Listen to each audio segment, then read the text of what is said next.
infusing them with morals and chastisement, admonishment, and some new laws. So the first event that he talks about, that he recounts, is setting up judges, how he set up a judicial system when they were in the second year after the Exodus. He couldn't take it. It was too much for him to do everything by himself, to adjudicate all their quarrels and all the different problems they had. So he set up a judicial system. And so let's read the verses.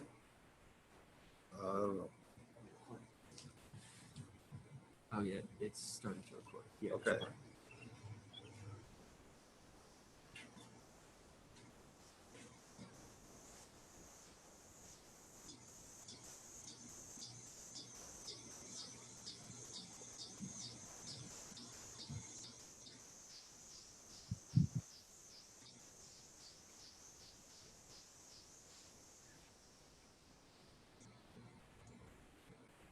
How do you start the slideshow? Share? Oh no, not share. Sorry, present. Oh. Yeah, my bad. Oh. Just click anywhere.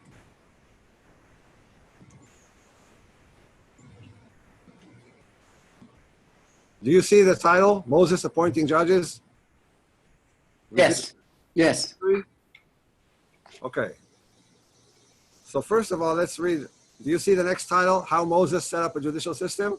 Yes. Okay. So it started with, thereupon I said to you, I cannot bear the burden of you by myself. How can I bear unaided the trouble of you and the burden and the bickering? Now, by the way, if you notice, when Neve read that verse, it's in the Hebrew. You see below the title, Echa Isa Levadi, Tochachem Umasachem Verivchem. Maybe you noticed that he's saying it in the tune of Echa, because we're about to read Echa next week for Tisha B'Av. So the custom is when we get to this verse, we allude to Tisha B'Av by chanting this verse to the trope of Echa. And then he goes to the actual description of the event. Pick from each of your tribes men who are wise, discerning, and experienced, and I will appoint them as your heads. You answered me and said, what you propose to do is good. So I took your tribal leaders, wise and experienced men, and I appointed them heads over you. Chiefs of thousands, chiefs of hundreds, chiefs of 50s, chiefs of tens, and officials. And, you shall also seek out from among the people capable, hold on. Next, okay. Now, what's the problem with that?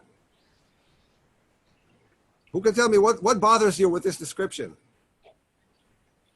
Well, No, you don't have to do that. it sounds like too much control. Down to 10 people. It's almost like a military thing where you have a sergeant in charge of 10 and a captain in charge of 50 and, Yeah. But it seems to have worked. It seems to have worked for them. But I want to draw your attention to something more basic about the story. Something's missing here. Shamai, it goes from the biggest to the little instead of from the littlest to the biggest. No, don't focus on the details. Focus on... All right, here we go. Who thought Here's another one. It's like Moshe is passing judgment on what Hashem is telling him to do. What you propose to do is good. No, that's what So... No, he's talking to the people. He's talking... They already have leaders. He's asking them to pick leaders, but they already exist, the leaders, don't they? So this is before they had these judges who will be the chiefs of thousands and hundreds and fifties and tens. But I want to go to something more basic. Who thought of this idea? According to this, father-in-law. His father-in-law. Oh, let's see what happened, how it really happened. Let's go back to Exodus chapter 18. You see the next slide? Yeah. Let's read it, or let's have a volunteer read, and you'll see it's a totally different story. Who volunteers to read? Okay. Next day, Moses sat as magistrate among the people, while the people stood about Moses from morning until evening. But when Moses' father-in-law saw how much he had to do for the people, he said, What is this thing that you are doing to the people? Why do you act alone while all the people stand about you from morning until evening? But Moses' father-in-law said to him, the thing you are doing is not right. You will surely wear yourself out, and these people as well. For the task is too heavy for you. You cannot do it alone. Now listen to me.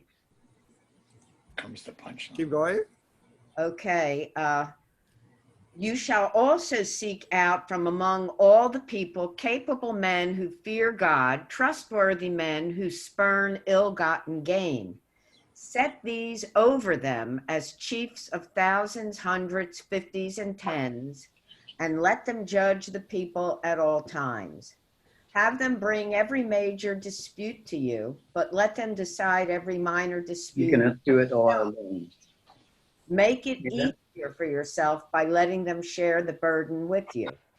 If you do this, and God so commands you, you will be able to bear up, and all these people too will go home unwearied. Moses heeded his father-in-law and did just as he had said. Thank you, Natalie. So not a single word. So this is how it really happened. And in our version that we read today in Devarim, Deuteronomy, not a single word about Yitro, about his father-in-law who came up with this idea, the one who thought of it and recommended it to him. And here you see a picture of Yitro advising this by the artist Jan van Broekhorst. Okay, and I'm not sure who is Yitro and who is Moses, but I thought it's a good picture. And so from our text today, the one that we read Torah today, this guy, Yitro, is missing. By the way, it's from Chabad.org. In Chabad, everybody has a beard. Everybody looks very pious. I'm not sure the Midianite priests, but according to Chabad, they always look like that. So how could Moses do that? How could he omit, how could he plagiarize an idea that was not his, that was his father-in-law's, and that originated with his father-in-law? And it's so obvious that how can you forget that? It's such a contradiction. It's not a minor detail. This goes to the heart of who came up, who was the inventor of this idea of a judicial system. Is it Yitro, or is it, like he claims today, that it's him, that it's Moses? So I'll draw some broad possible explanations that I'd like you to discuss with me and to come up with and tell me what you think.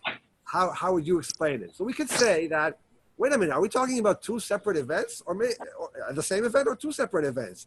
Perhaps it's a totally different event. But that's a weak explanation, and we'll deal with that. Now, second possible explanation is that this is 40 years later, so he inadvertently forgot to give credit to Yitro.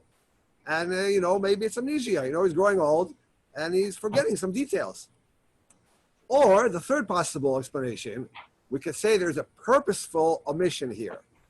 There is what I call the revisionist history that he's engaging, and then we'd have to explain why. Why is he purposely omitting the role of the person who originated this whole idea, who we have to credit him with this idea? And the whole parsha of the Torah is named after him. So first, I'd like to ask you to chime in.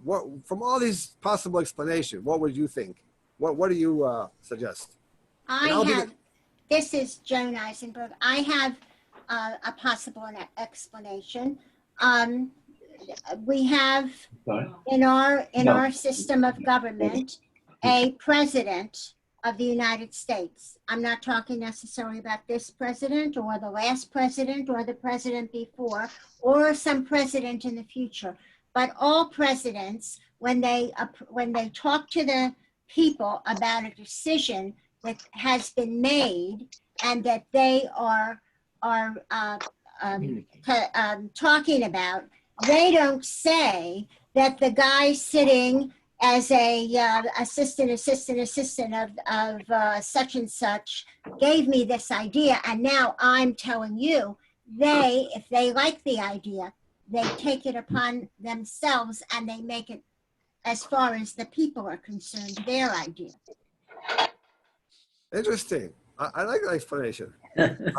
So he takes credit because it's not that important who came up with it.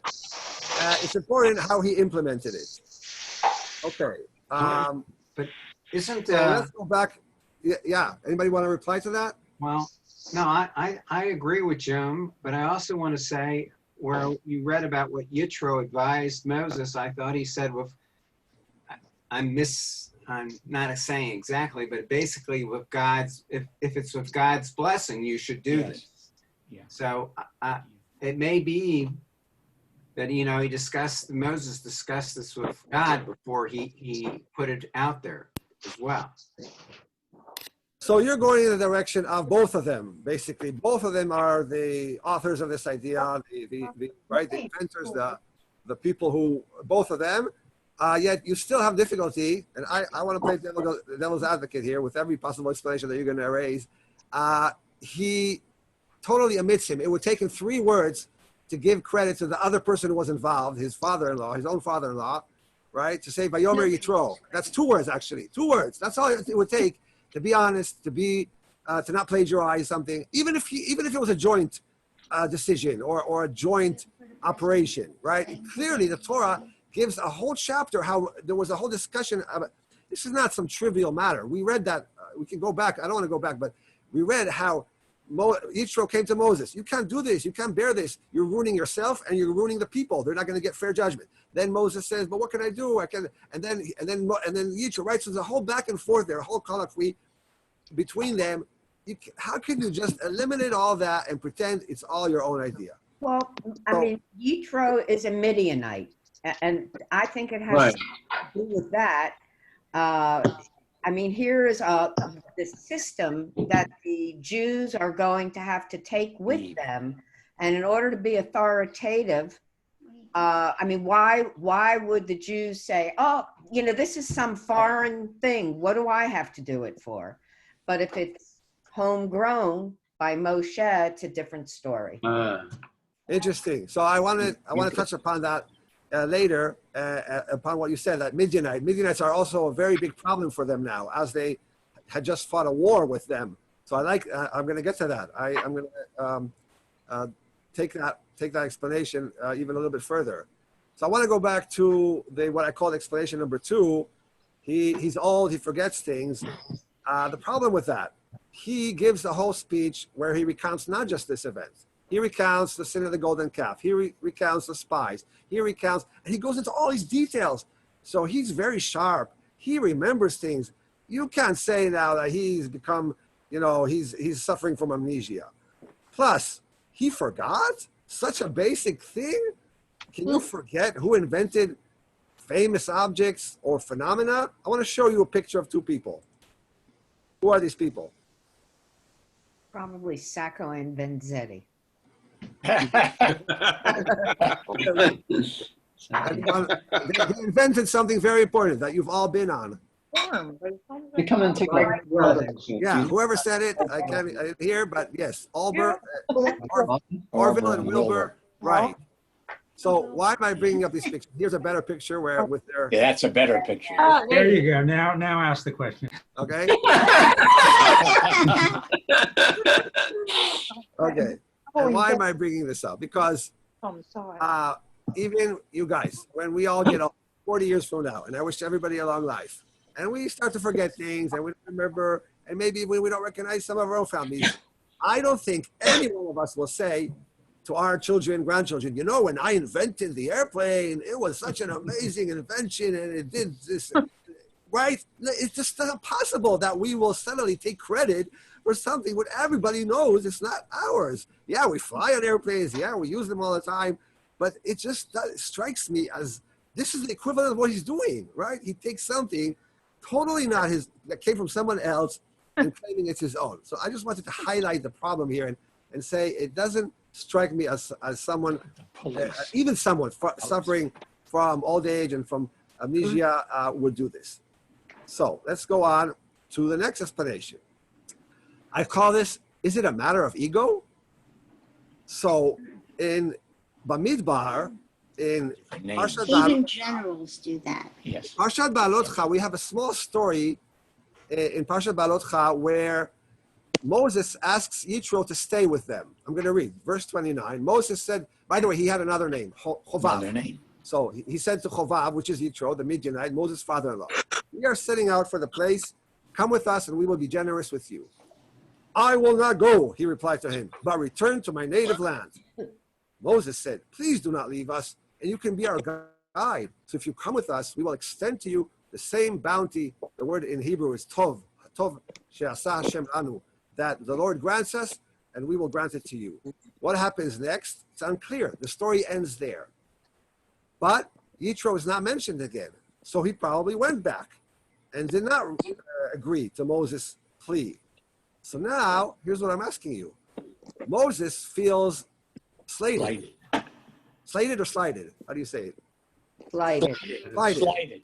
He begged him. He pleaded. He said, you will be our guide. We will bless you. And he said, no, thank you, but no thank you. So maybe this is retaliation.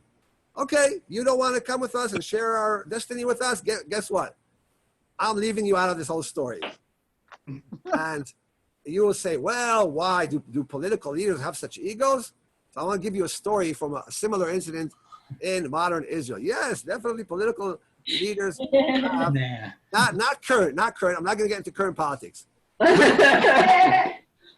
What is being shown in this picture? Well, there's Ben Gurion and Sheret, and I don't know who the man in the middle is. Excellent. Yes. Are they signing the Declaration of Independence? Megillat HaAtzmaut. Yes. And where's the ego come in here? So let's watch for 2 minutes. This is 14th of May, 1948. It's the Friday, the end of the mandate. And they are all gathered at Dizengoff on Rothschild Boulevard in 16 Rothschild Boulevard in Tel Aviv. Look at those. And all the leaders, the Zionist leaders are there. And they're about to sign the Declaration of Independence, and Bergen will read it. They're all going to stand up. Declaration of Independence. The Megillat HaAtzmaut. And so now we can... we lost it. Just watch 1 minute. It's such an exciting event. That I want you to watch 2 minutes.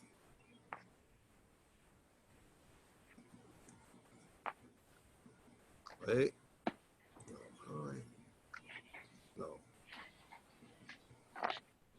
No. Wait. Was Moses' wife? Zipporah? No. No. I think I'm stuck. How do I get to the video? Are you sharing your screen? Yeah. We don't He's see not it. mentioned anymore either, or his children. Mm-hmm. They're mentioning Like the I don't think that's true, what he's saying with the ego. Moses didn't have that kind of an ego. Okay, let's just watch 2 minutes. It's a very exciting video.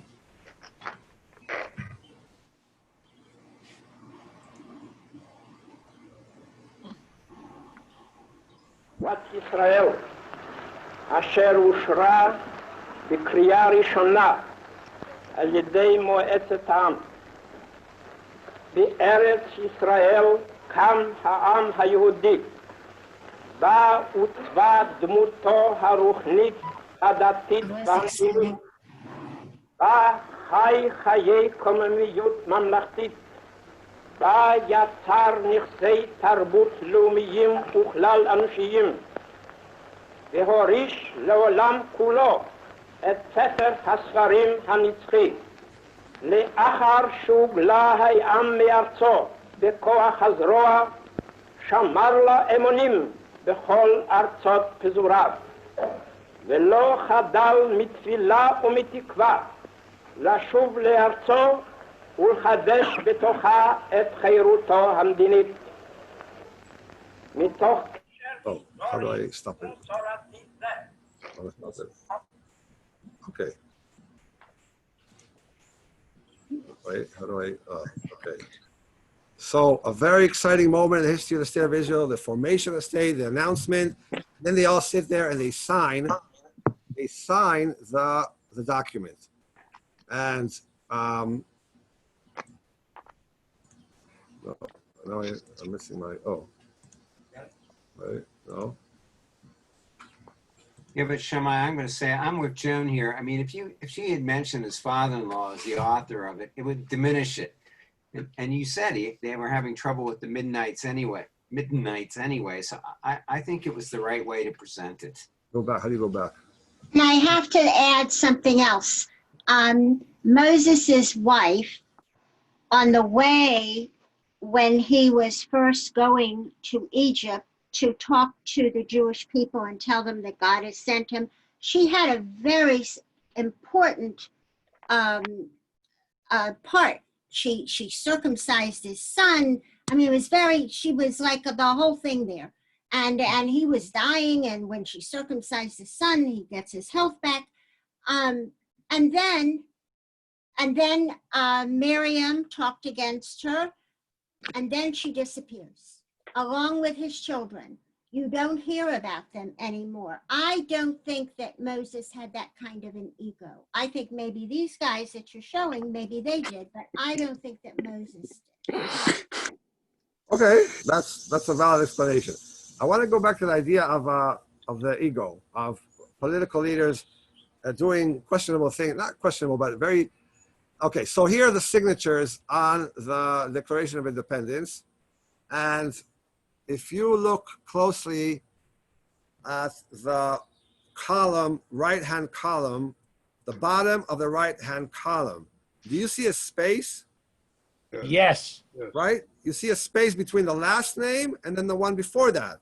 As Yes. if someone was supposed to sign and his signature is not there.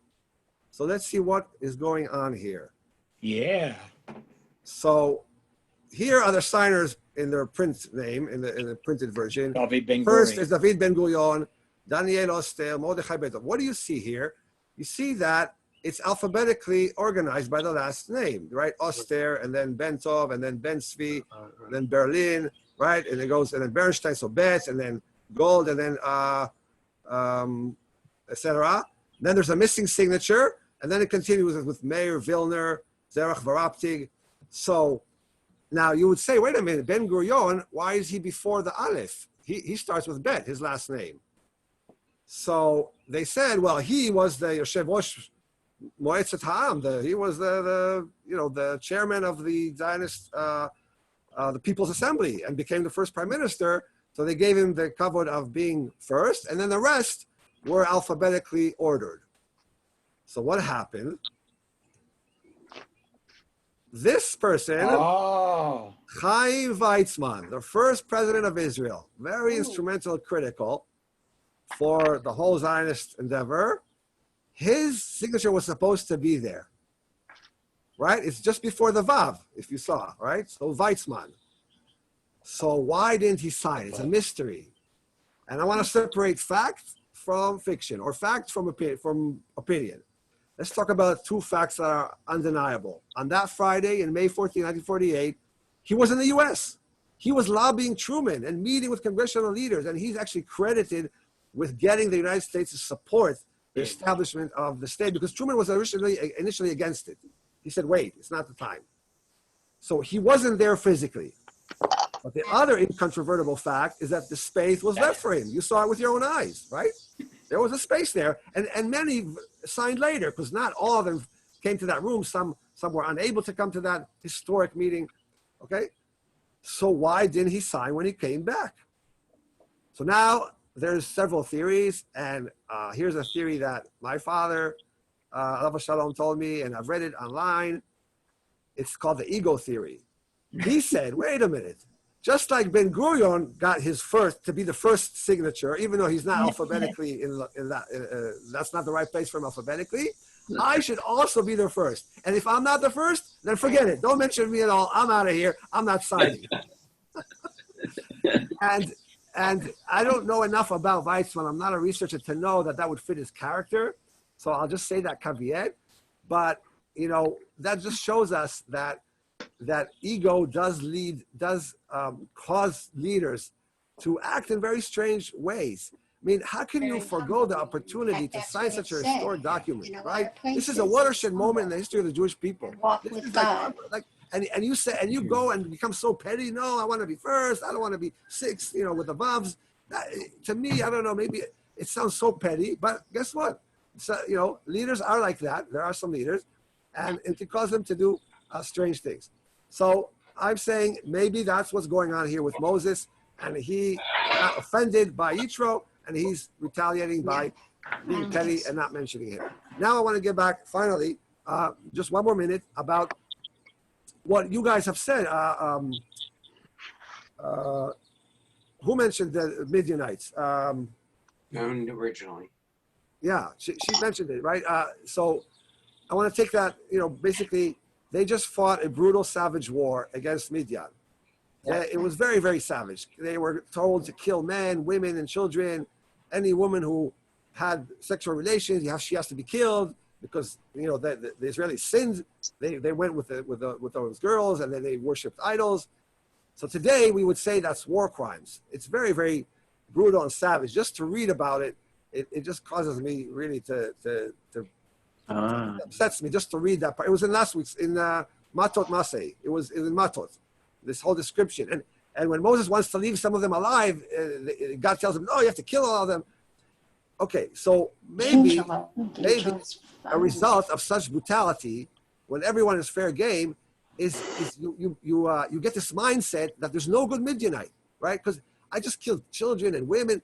So you can't now come to the people of Israel and say, well, you know, the Midianites also do good things. They came up with this great idea of a judicial system. No, once your mind is poisoned, that you're able to do this kind of killing, then you're like, it's black and white. There is no such thing as a good Midianite. And so that warps even your understanding of history, your recounting of history, to the point where you're making up stuff, you're fabricating stuff, because you can't tell the Israelites there's such thing as a good Midianite who came up with this good idea. Shamai? Yeah. On the first point, the brutality of the war, was it only about the Midianites, or was it brutality, atrocity on both sides? It seems that it could apply to both sides on the war. We don't know anything about how they behaved, but the Israelites had the upper hand and conquered them. Yeah. And then when they caught them captive, the way the Torah describes it is that they were brought back to the camp, all these captives, and then they're told to kill all of them. And we know that killing captives is terrible. It's a war crime. We don't do that today. So the deeds were done by the Israelis. We could do a whole shiur about this very problematic story. I've read articles. Some people are saying, you know, it's God's command and we don't understand. I have a different explanation, but that's not the issue today. I just wanted to use this what happened with Midianites to say that it blackens your mind. So when you're involved in such a war, then I'll give you an example. Like people who fought Japanese in World War II, they had that mindset. Because they were so brutal. Anybody who asked veterans, right? They were just the Japanese were so savage that you come back from that. There's no such thing as the good Japanese. Of course, today it's different. Of course, we have relations with them. We have commerce, and we have. But I'm saying, if you ask veterans who came back from that war, they will tell you there's no such thing as a good Japanese, because the things that they did to our soldiers are just terrible. So maybe, you know, that's what's going on here with the omission of the Midianite Yitro. So we had all these different explanations, and it's really, really late. So I'm sorry I took up a lot of your time, but I hope that we can learn from this. And now it's time for Mincha. Thank you. Okay. Hey, Yashikosh, thank you. Yashkoach. Okay, leave. I mean,